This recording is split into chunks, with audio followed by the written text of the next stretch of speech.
বাংলাদেশিদের বিরুদ্ধে রীতিমতো যুদ্ধে নেমে পড়েছেন ইতালির একটি শহরের মেয়র। 30,000 বাসিন্দার শহর মনফ্যালকন ইতালির অন্য যে কোনো নগরীর চেয়ে অনন্য, কেননা শহরের প্রায় 1/3 জনগোষ্ঠী বিদেশি, যাদের মধ্যে অধিকাংশই আবার বাংলাদেশি মুসলিম। 90-এর দশকে বড় বড় প্রমোত্তরি বানানোর জন্য এই বাংলাদেশিরা মনফ্যালকন শহরে পাড়ি দেন, আর এতেই নাকি মনফ্যালকনের সাংস্কৃতিক নির্যাস হুমকির মুখে পড়েছে বলে দাবি করেছেন শহরটির মেয়র অ্যানা মারিয়া সিসিন্থ।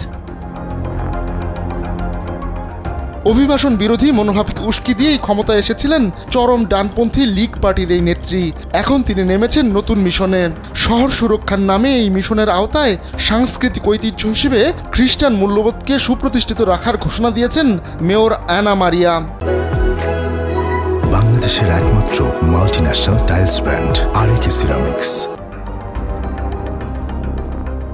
ইতালীয় নাগরিকরা যেখানে পশ্চিমা সংস্কৃতিতে বিশ্বাসী পোশাকও পরেন, তেমন সেখানে বাংলাদেশি নারীদের দেখা যায় সালোয়ার কামিজ আর হিজাবে। শহরটিতে আরও রয়েছে বাংলাদেশিদের হালাল দোকান ও রেস্টুরেন্ট। এসবই দৃষ্টিকটু চক্ষুশূল মেয়রের কাছে।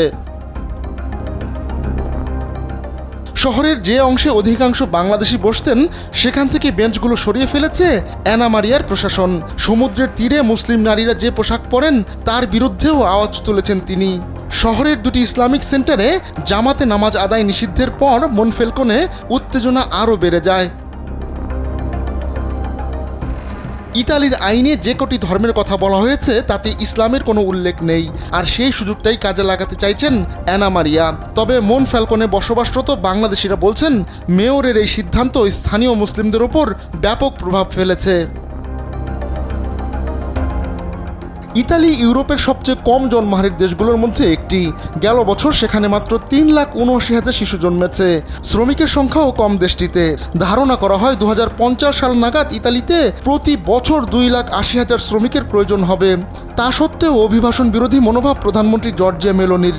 ইতালিতে বিদেশিদের আনাগোনা কমানোর কথা বলেছেন তিনি, যদিও অ-ইউরোপীয় কর্মীদের পারমিট বাড়ানো হয়েছে দেশটিতে।